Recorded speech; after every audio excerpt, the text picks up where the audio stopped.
Heinrich Severlos sitting in his concrete bunker on June 3, 1944, writing a letter to his girlfriend back in Germany. 3 days earlier, Field Marshal Rommel himself had inspected his position, looked through his gun sight, and nodded with satisfaction. Severlos confident as hell when he writes, "The invasion will be their grave. We'll throw them back into the sea within hours."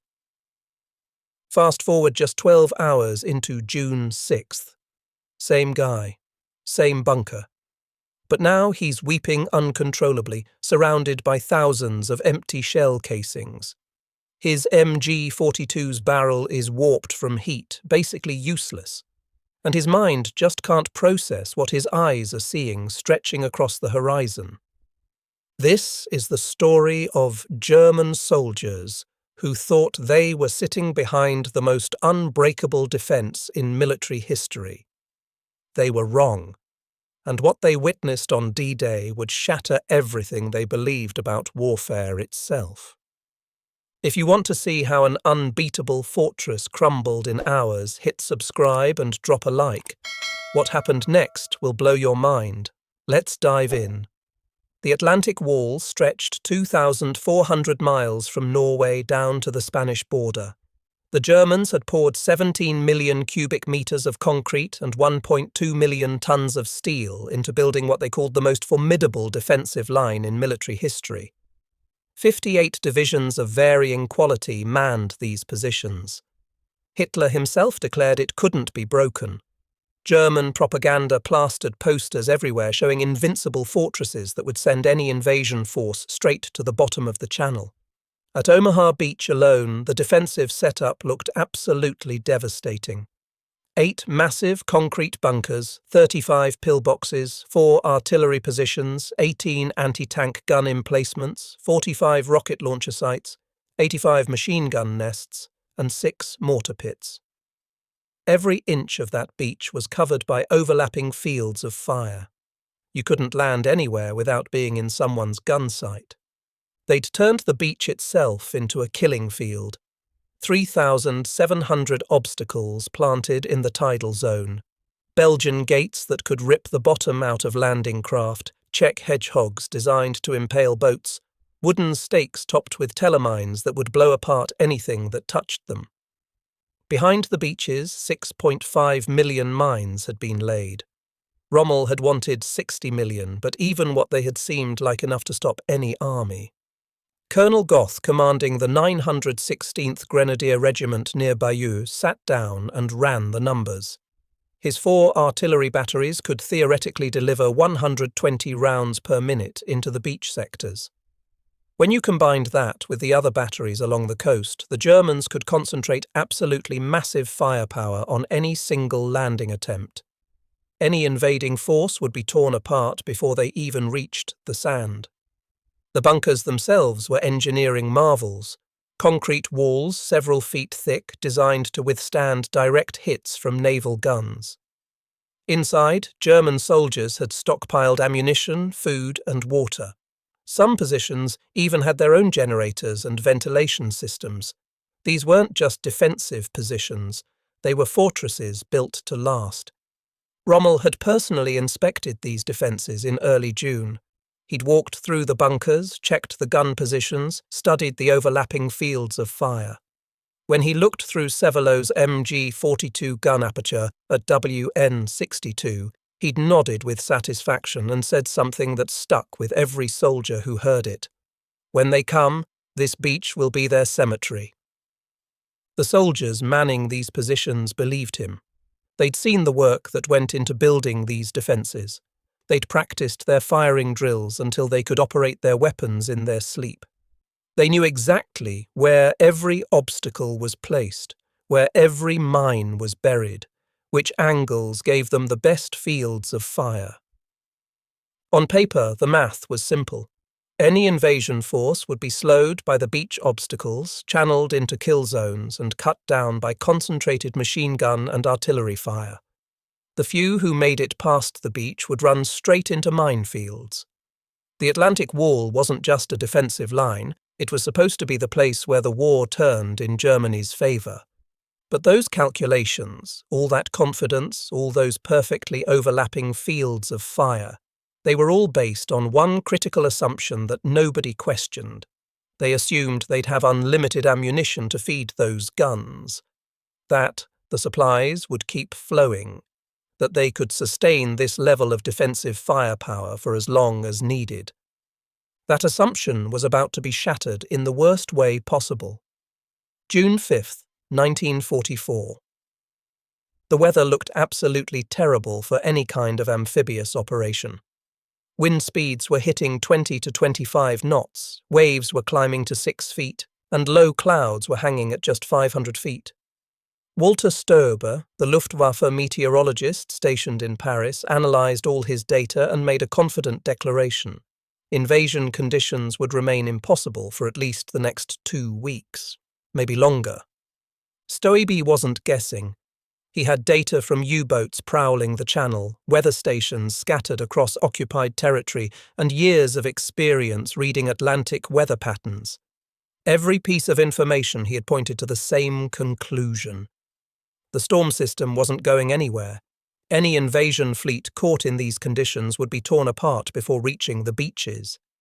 Based on that forecast, the entire German command structure relaxed. This wasn't negligence. It was calculated confidence in their meteorological intelligence. High-ranking officers who'd been on high alert for weeks finally allowed themselves to step away from their posts. Rommel himself left for Germany on June 5th. He'd been planning this trip for weeks. It was his wife Lucy's birthday on June 6th. He'd picked up a pair of grey suede shoes for her at a shop in Paris, carefully wrapped them, and headed home. The Desert Fox, the man who told his soldiers that the beaches would be the invaders' cemetery, was going to be 500 miles away when the invasion actually started. General Friedrich Dollmann, commanding the 7th Army responsible for Normandy's defence, ordered his division commanders to attend war games at Rennes. These weren't low-level officers. These were the men who'd need to coordinate the immediate response to any landing. But the weather was terrible. Stoeber said invasion was impossible, so why not use the time for training exercises? Naval patrols that normally swept the English Channel looking for Allied activity got cancelled. The seas were too rough. E-boats stayed in port. Reconnaissance flights were grounded. The entire early warning system that was supposed to give Germany advance notice of any invasion attempt just shut down because of bad weather. Nobody was particularly worried. The Atlantic Wall was still there, the mines were still buried, the guns were still loaded, and the weather was doing half their defensive work for them. An invasion in these conditions would be maritime destruction on a scale that would make the Allies think twice about ever trying again. What the Germans didn't know, what they couldn't know, was that the Allies had a massive intelligence advantage. Weather stations in Greenland and Iceland, far out in the Atlantic where German forces couldn't reach them. Weather reconnaissance flights that could see storm systems developing days before they hit Europe. Group Captain James Stagg, the chief meteorologist for the Allied invasion force, spotted something in all that data. A brief break in the storm system. Not perfect conditions. Far from it. But a narrow 36-hour window where the weather would be bad enough to keep Germans convinced invasion was impossible, but just barely good enough for the Allies to attempt it anyway. Eisenhower looked at Stagg's forecast. He knew his troops would be landing in rough conditions. He knew they'd be seasick, exhausted, and fighting their way onto beaches through 6-foot waves. But he also knew the Germans thought invasion was impossible. That element of surprise might be worth more than perfect weather. He gave the order. The invasion was on. At 23:15 hours on June 5th, radar operators at stations along the Norman coast started picking up something unusual on their screens. Massive aerial formations approaching from the north. Large ones. But they'd seen this before. Allied deception raids designed to keep German forces on edge and waste their time responding to false alarms. The operators logged the contacts and waited for them to turn away like they always did. Only this time they didn't turn away. They kept coming.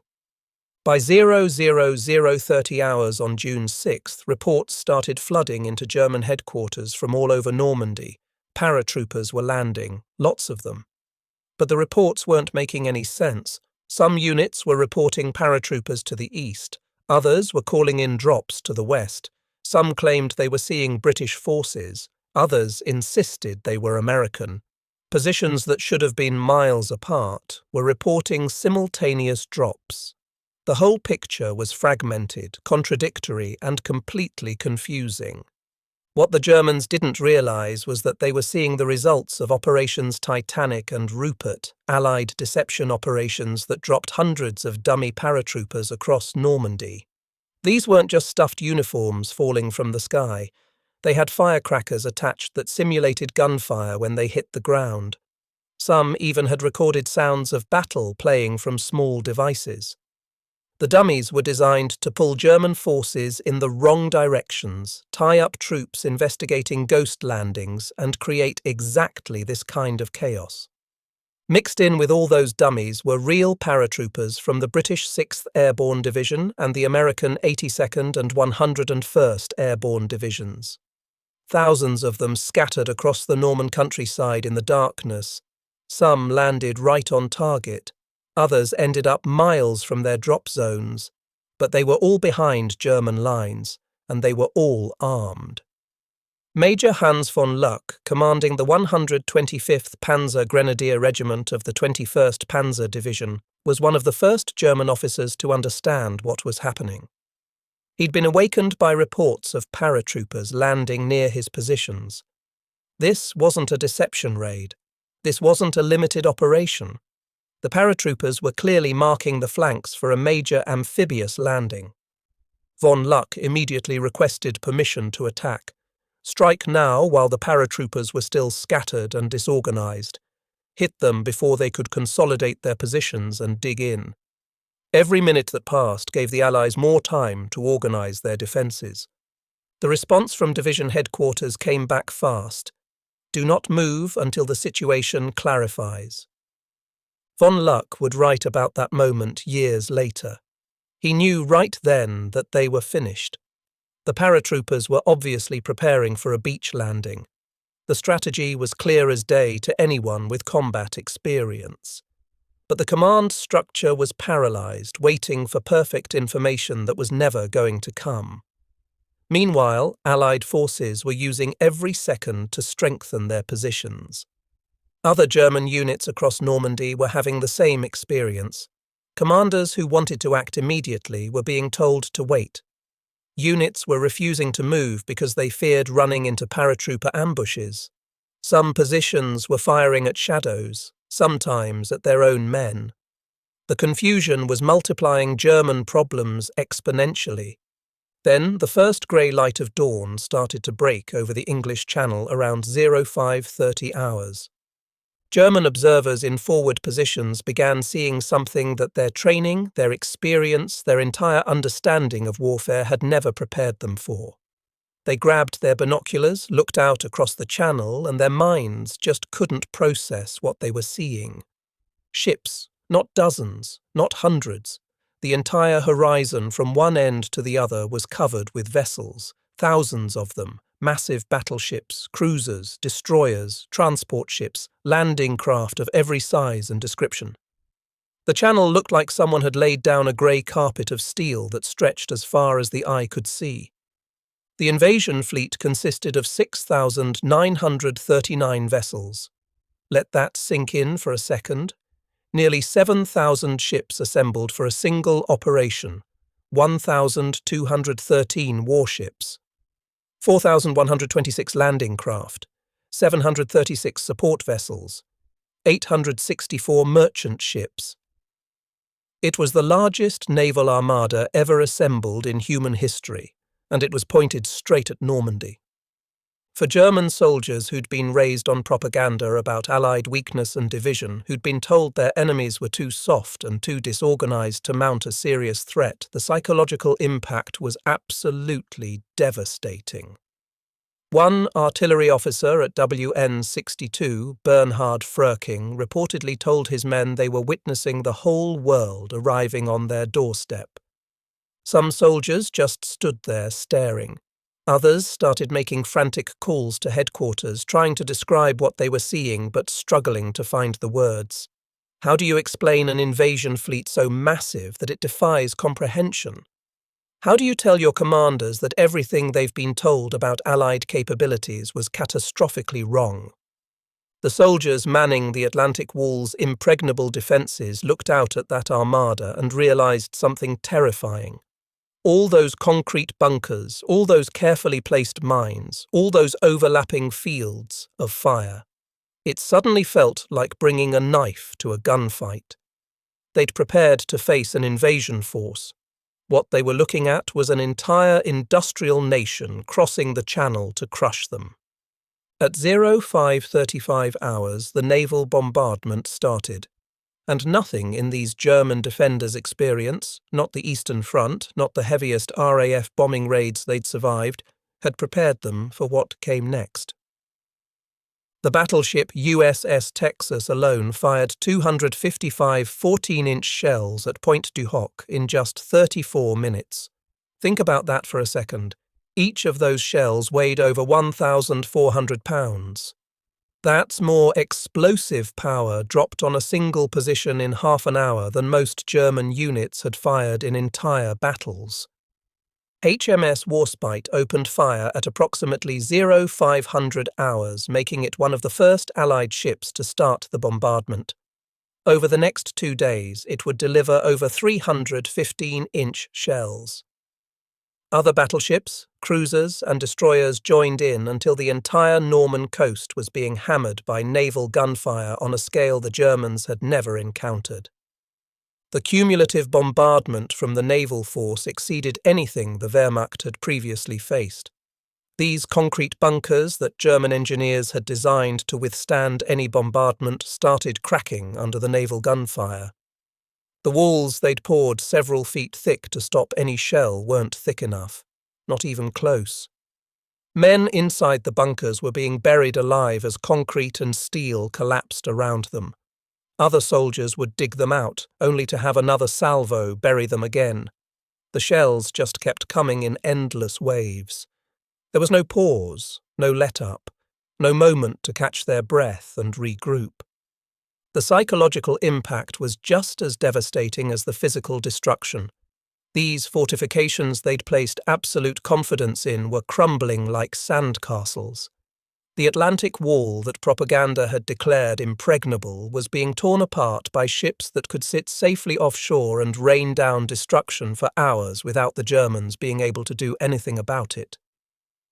German soldiers started experiencing what military historians would later call material shock, a complete mental breakdown caused by confronting overwhelming force that just doesn't stop. You can handle combat when you think you've got a fighting chance, when you can see the enemy and shoot back, when the resources feel somewhat balanced. But when you're trapped in a bunker that's shaking apart around you, when shells are falling so thick and fast you can't even count the explosions, when you realise the enemy has so much ammunition they can afford to waste hundreds of shells on a single target, that's when your mind starts to break. As the naval bombardment continued, the Luftwaffe's response revealed just how desperate the German position really was. Oberst Josef Pips Priller, commanding Jagdgeschwader 26, received orders to attack the invasion fleet with his entire force. His response recorded in the wing's war diary: "What entire force? I have 2 planes. 2 planes. That's what the Luftwaffe could muster on the most important day of the war. The air force that had promised air superiority over any invasion, that had darkened the skies over Poland and France, had been reduced to a joke." The numbers tell the whole story. The Luftwaffe managed 319 sorties on D-Day. The Allies flew 14,674 sorties. That's not air superiority. That's not even a contest. That's complete and total air dominance on a level that made German resistance almost irrelevant. Priller and his wingman, Unteroffizier Heinz Wodacik, made the only Luftwaffe attack on the beaches during the entire morning of June 6th. They flew their FW-190 fighters in low over Sword Beach, strafed it once with their guns, and then had to run for their lives as Allied fighters swarmed them from every direction. That single strafing run by two planes against an invasion force of thousands became a symbol of German impotence. The promised knights of the air, who would darken the skies and drive back any invasion, had been reduced to a futile gesture that accomplished absolutely nothing except proving how completely the Luftwaffe had been destroyed. German soldiers on the ground watched this unfold and felt whatever remaining confidence they had just evaporate. There was no air cover coming, no fighters to drive off the Allied bombers, no relief from the constant aerial attacks. They were completely exposed, completely vulnerable, and completely alone. At 0630 hours, the first assault waves hit the beaches. Despite everything, despite the bombardment, despite the overwhelming Allied firepower, despite knowing they were facing impossible odds, German defenders manned their positions and opened fire. What followed was carnage that shocked even hardened veterans. Heinrich Sevelo's position at WN-62 had survived the bombardment relatively intact. His bunker commanded perfect fields of fire across Omaha Beach. At 0635 hours, he opened fire. His MG-42 could fire 1,200 rounds per minute, but Sevelo fired in controlled bursts to prevent overheating. Over 9 hours, he'd fire 13,500 rounds through that gun. His position was absolutely deadly, one of many factors that turned Omaha into bloody Omaha. But even as German positions were cutting down Allied soldiers, something was breaking them psychologically. It didn't matter how many fell. More appeared. Every destroyed landing craft was replaced by 3 more. Every silenced position got suppressed by unlimited naval gunfire. You can fight when you think you're making progress, but when you're firing into waves that just keep coming, when every soldier you hit is instantly replaced, that's when you realize you're trying to hold back an ocean with your bare hands. By midday, German positions reported critical ammunition shortages, supplies calculated for 3 days exhausted in hours. Artillery was being rationed to 4 shells per gun by afternoon. Meanwhile, American destroyers fired hundreds of shells at single targets. The 21st Panzer Division didn't receive attack orders until 1000 hours, 4 hours after landings began. When they finally attacked at 1620, they reached the coast around 1900, the only German armour to make it on D-Day. Then, at 2100, they saw Operation Mallard, 250 gliders bringing British reinforcements. The tank commanders thought they were being surrounded and withdrew. They'd lost 25% of their strength without achieving anything. They also encountered specialized Allied armor they'd never seen, modified tanks with mine flails, flamethrowers, bridging equipment. The Allies had industrialized problem-solving itself while Germany still relied on conventional tactics. As darkness fell, the situation was catastrophic. The Atlantic Wall breached in multiple places, Luftwaffe essentially gone. The Navy sank 1 destroyer while losing 15 E-boats. General Richter reported his 716th Division at 35% strength. All coastal positions lost. Artillery 90% destroyed. The enemy advancing inland with nothing to stop them. In one day, German forces suffered casualties equivalent to a major battle while the Allies kept landing fresh troops. D-Day wasn't the climax, it was just the beginning. Throughout the following days, German command and control completely disintegrated. Allied aircraft destroyed communication lines, French resistance cut telephone cables, radio was jammed, entire divisions vanished from the network by June 7th. Commanders made decisions in isolation with no idea what was happening around them. Despite the chaos, some German units achieved remarkable victories. On June 13th, SS Obersturmführer Michael Wittmann destroyed 13 to 14 British tanks, 2 anti-tank guns, and 13 to 15 personnel carriers in 15 minutes at Villers-Bocage. German propaganda went wild. See, German arms could still prevail. But even this incredible victory revealed the futility. The British replaced their losses within hours. They had tanks in depots waiting. Tactical brilliance couldn't overcome that mathematics. Whitman himself, with 138 tank destructions, was gone by August 8th. The Allies could afford to trade 10 tanks for 1 Tiger. Germany couldn't replace either. Cherbourg delivered another blow.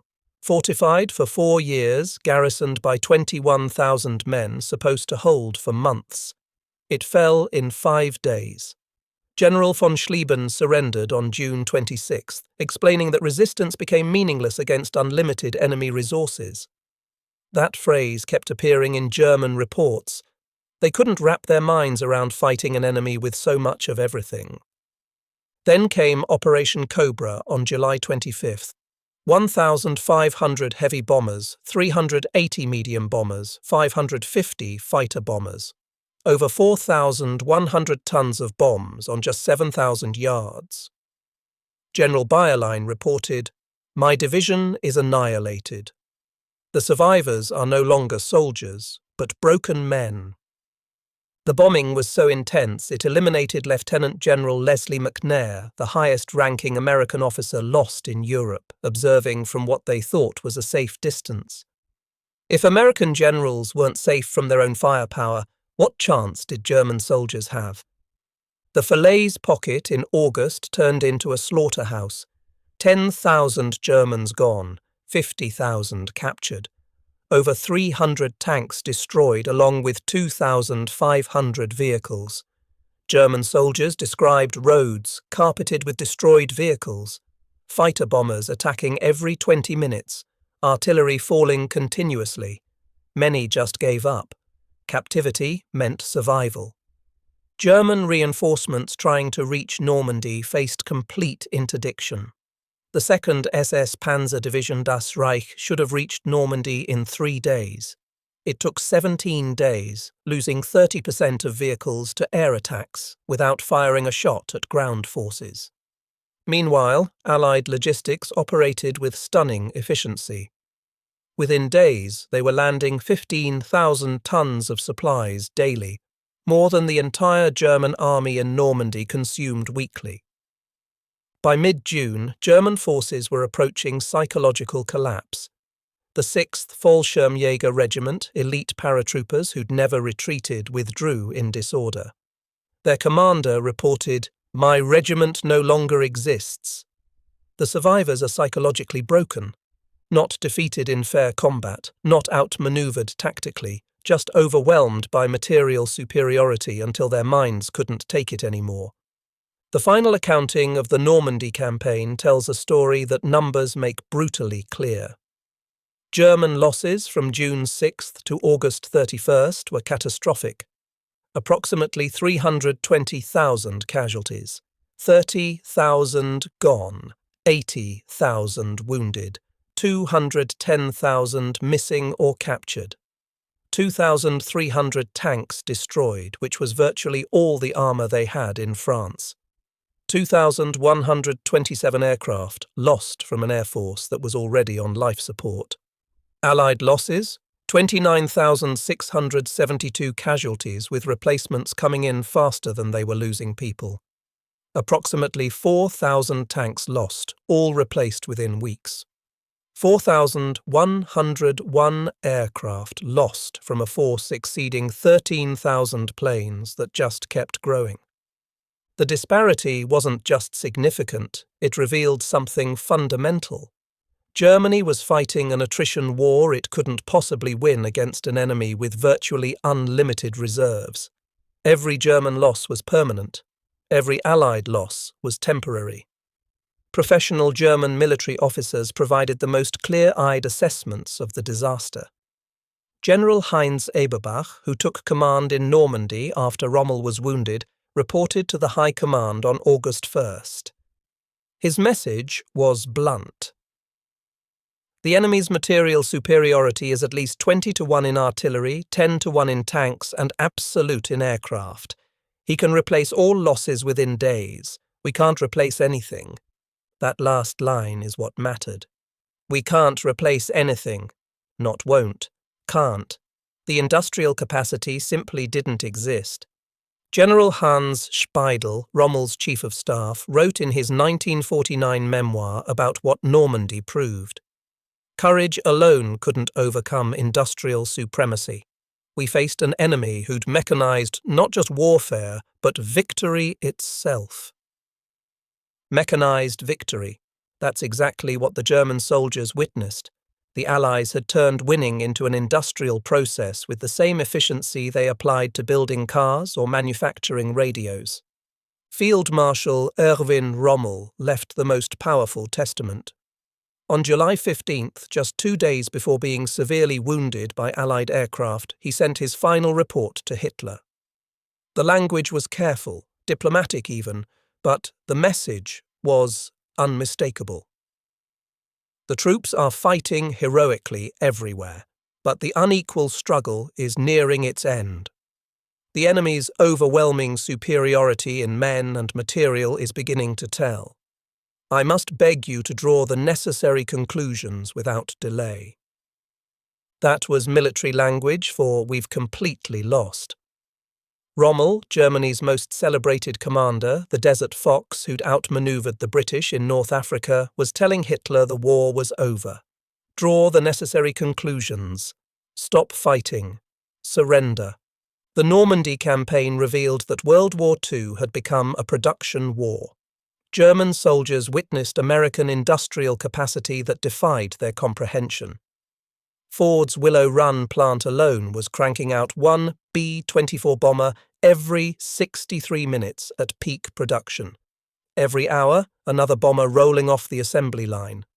American factories produced 96,000 aircraft in 1944. 96,000.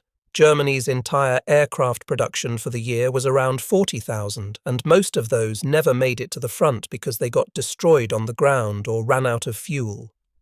Allied ammunition expenditure in 1 day of heavy fighting exceeded German production in a month. A single American division consumed more supplies daily than an entire German corps. The mathematical reality was staggering. Hans von Luck, reflecting on Normandy years later in his memoir, put it plainly. We learned that modern war wasn't about tactics or courage, but about production.